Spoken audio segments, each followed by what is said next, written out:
ঠিক না ব্যাঠে? উপরে উঠতে হইলে, জান্নাতে যাইতে হইলে আল্লাহর রশি মজবুত ভাবে ধরতেই হবে। কথা বলেন ঠিক না ব্যাঠে? 3 নাম্বার কাম, রশিটা মজবুত ভাবে ধরবে।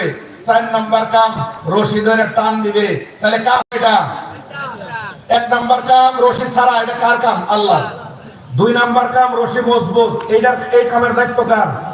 3 নাম্বার কাম, রশি ধরতে হবে আমাদের। 4 নাম্বার কাম, রশি টান দিবে, কার দায়িত্ব? তাহলে 4 কামের ভিতরে 3 কাম আল্লাহর। আল্লাহর কাম আল্লাহ কেমনে করবে?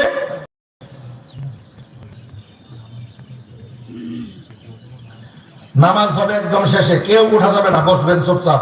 হযরত চলে আসতেছে, একেবারে শেষে আমরা আযান দিয়ে নামাজ পড়ব জামাতে। রাজি আছেন সবাই ইনশাআল্লাহ? এই কথা শুনেন, কথা বুঝতেছেন? 4 কাজের ভিতরে 3 কাজের দায়িত্ব কার? জোরে বলেন। এই আল্লাহর নাম নিতে শরম পান? জোরে বলেন, কার দায়িত্ব? আল্লাহর কাম আল্লাহ কিভাবে করবেন আল্লাহই ভালো জানে। আমাদের দায়িত্ব হলো রশি ধরা।